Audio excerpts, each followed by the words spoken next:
தமிழகமெங்கும் கிளைகள் கொண்ட Annamalai institute of hotel management and hospital management படிப்பில் சேர்வதற்கான அட்மிஷன் நடைபெறுகிறது.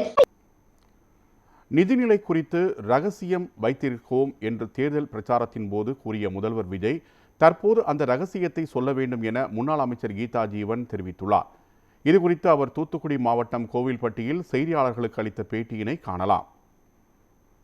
அந்த கிட்டத்தட்ட ஒரு மாதத்துக்கு மேல உள்ள இந்த ஆட்சியில நடவடிக்கை பார்த்தேன்னா மரபுகள் கிடையாது, சட்டங்களை மதிக்கிறது கிடையாது, என்ன இந்த துறையில என்ன துறையுடைய செயல்பாடு என்னன்னு தெரியாது.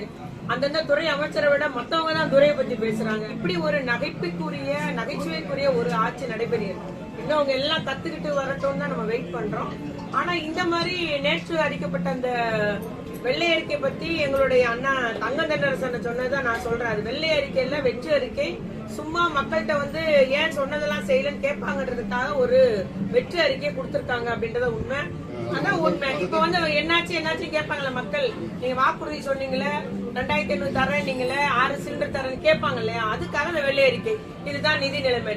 இதே நிதி நிலைமை எப்படி இருக்குன்றது அவரு பிரச்சாரத்தப்போ அவரு முதலமைச்சர் என்ன சொன்னார், மாண்பு முதலமைச்சர், நாங்க ரகசியம் வச்சிருக்கோம், எங்களுக்கு தெரியும் செய்வோம் சொன்னார்ல, அந்த ரகசியம் என்ன, இப்ப அதை செயல்படுத்துங்க.